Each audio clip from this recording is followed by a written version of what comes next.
Hello everyone, welcome to Knowledge Mall. तो आज की जो वीडियो है वो है एनसीईआरटी के क्लास 6 का। आज है चैप्टर 11 और ये आज लास्ट चैप्टर है क्लास 6 के हिस्ट्री का, जिसमें कि है अध्याय में इमारतें, चित्र और किताबें। इस चैप्टर से संबंधित कुछ इंपॉर्टेंट एमसीक्यू दिए गए हैं बिल्कुल एग्जाम के व्यू से, और ये आपको किसी भी कॉम्पिटिटिव एग्जाम के लिए काफ़ी हेल्पफुल है। तो वीडियो को एंड तक जरूर देखें। साथ ही अब नेक्स्ट आप होमवर्क के लिए नोट कर लें, ये तो क्लास 6 का चल रहा था हमारे अतीत फर्स्ट का हिस्ट्री का, और अब क्लास 7 का आपको पढ़ना है। क्लास 7 की हिस्ट्री की बुक उठानी है अतीत 2 में। आज आपको पढ़ के रखना है नेक्स्ट के लिए पहला चैप्टर, 1000 वर्षों के दौरान हुए परिवर्तनों की पड़ताल। इस चैप्टर को पढ़ना है ताकि जब आप इसका एमसीक्यू लगाएं तो आपका रिवीजन अच्छे से हो सके। क्वेश्चन है पहला कि लगभग 1500 वर्ष पूर्व बने दिल्ली के महरौली के लौह स्तंभ में निम्नलिखित में से किस शासक का जिक्र किया गया है? आंसर है ऑप्शन ए, चंद्र का। दिल्ली कुतुब मीनार परिसर में स्थित महरौली के लौह स्तंभ का निर्माण 1500 साल पहले हुआ था। इसकी ऊंचाई 7.2 मीटर और वजन 3 टन से ज़्यादा है। इसमें चंद्र नाम के एक शासक का जिक्र किया गया है जो संभवतः गुप्त वंश के शासक थे। स्तूप का शाब्दिक अर्थ क्या होता है? आंसर है ऑप्शन सी, टीला। स्तूप का शाब्दिक अर्थ टीला होता है। हालांकि स्तूप विभिन्न आकार के थे, कभी गोल या लंबे तो कभी बड़े या छोटे होते थे। प्रायः सभी स्तूपों के भीतर एक छोटा सा डब्बा रखा रहता था। इन डब्बे में बुद्ध या उनके अनुयायियों के शरीर के अवशेष जैसे कि दांत, हड्डी या राख या उनके द्वारा प्रयुक्त कोई चीज या कोई कीमती पत्थर अथवा सिक्के रखे रहते थे। प्रायः स्तूपों के चारों ओर परिक्रमा करने के लिए एक वृत्ताकार पथ होता था जो कहलाता था। आंसर है इसका ऑप्शन बी, प्रदक्षिणा। प्रायः स्तूपों के चारों ओर परिक्रमा करने के लिए एक वृत्ताकार पथ बना होता था जिसे प्रदक्षिणा पथ कहते हैं। इस रास्ते को रोलिंग से घेर दिया जाता था जिसे कि वेदिका कहते हैं। वेदिका में प्रवेश द्वार बने होते थे।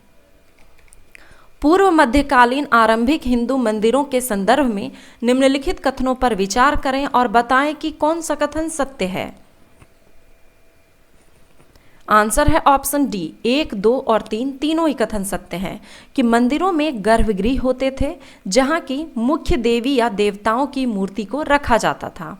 गर्भगृह के ऊपर काफी ऊंचाई तक निर्माण किया जाता था जिसे शिखर कहते थे। अधिकतर मंदिरों में मंडप होते थे जहां लोग इकट्ठा होते थे। मंदिरों का सबसे महत्वपूर्ण भाग गर्भगृह होता था जहां की मुख्य देवी देवताओं को रखा जाता था। इन स्थानों पर पुरोहित धार्मिक अनुष्ठान करते थे और भक्त पूजा करते थे। मंदिरों में उसके ऊपर काफ़ी ऊंचाई तक उनका निर्माण किया जाता था जिसे कि शिखर कहते थे। अधिकतर मंदिरों में मंडप नाम की जगह होती थी जहां लोग इकट्ठा होते थे और यह एक प्रकार का सभागार होता था। शिल्पादिकरम नामक महाकाव्य किस भाषा में लिखी गई थी? आंसर है ऑप्शन बी, तमिल भाषा में। 1800 साल पहले एक प्रसिद्ध तमिल महाकाव्य शिल्पादिकरम की रचना इलांगो नामक कवि ने की थी। इसमें कोवलन नाम के एक व्यापारी की कहानी का वर्णन किया गया है। आर्यभट्टियम के लेखक आर्यभट्ट निम्नलिखित में से किससे संबंधित थे? आंसर है ऑप्शन सी, 1, 2, 3 दोनों से, मतलब तीनों से। ज्योतिष, खगोल और गणित।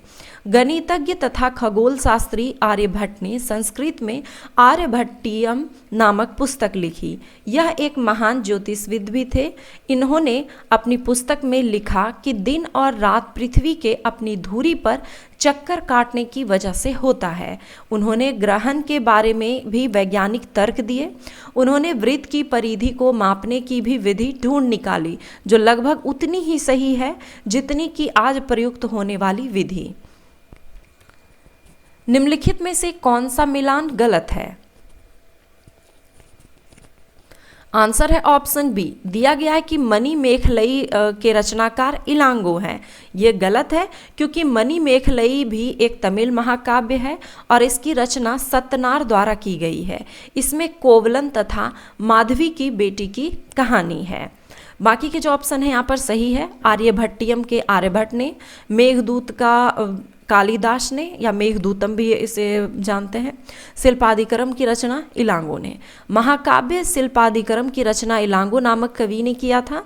इसमें कोवलन नाम के एक व्यापारी की कहानी है जो पुहार में रहता था। कोवलन अपनी पत्नी कन्नगी की उपेक्षा कर एक नर्तकी माधवी से प्रेम करने लगता है। वे अपनी पत्नी और पुहार छोड़कर मदुरै चला जाता है, जहाँ की चोरी के आरोप में कोवलन को मृत्युदंड मिल जाता है। उसकी पहली जो पत्नी थी कन्नगी, जो उससे अभी भी बहुत प्यार करती थी, उसने रोष में आकर मदुरै शहर का विनाश कर दिया। सांची का महान स्तूप कहाँ स्थित है? आंसर है ऑप्शन सी, मध्य प्रदेश में। सांची भारत के मध्य प्रदेश के रायसेन जिले में सांची नगर के पास एक पहाड़ी पर स्थित एक छोटा सा गांव है। यहाँ कई बौद्ध स्मारक हैं जो 3री शताब्दी ईस्वी के हैं। सांची का महान स्तूप भारत की सबसे पुरानी पत्थर की संरचनाओं में से एक है और भारतीय वास्तुकला का एक महत्वपूर्ण स्मारक है। स्तूप के प्रवेश द्वार क्या कहलाते थे? आंसर है ऑप्शन डी, तोरण। पुरु वंश की राजधानी कहाँ थी?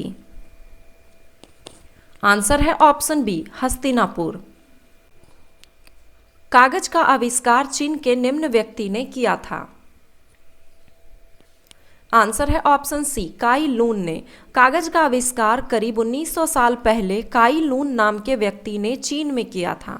उसने पौधों के रेशों, कपड़ों, रस्सियों और पेड़ों के लुगदी से कागज बनाया था। आज भी हाथ से कागज बनाने की इस विधि को अपनाया जाता है। तो ये थे आज एनसीईआरटी का क्लास 6 का हिस्ट्री का चैप्टर 11, और ये बिल्कुल लास्ट चैप्टर आज आपके क्लास 6 के हिस्ट्री के टोटल चैप्टर का एमसीक्यू आज खत्म होता है। और नेक्स्ट आपको क्लास 7 का पढ़ना है, हिस्ट्री का अतीत 2 को, जिसमें कि मैंने आपको बता दिया भी है कि आपको फर्स्ट चैप्टर पढ़ना है। फर्स्ट चैप्टर जो है हमारा वो है हजारों वर्षों के दौरान हुए परिवर्तनों की पड़ताल। आप इसे जरूर पढ़ लें ताकि जब आपको एमसीक्यू लगाना हो तो आप उसका आंसर भी करते जाएं और उससे आपका रिवीजन भी होता जाएगा और आपको पढ़ने की जो इच्छा है वो आप में और जगेगी। तो वीडियो अगर पसंद आया तो वीडियो को लाइक जरूर करें, कमेंट करें और अपने दोस्तों के साथ शेयर जरूर करें।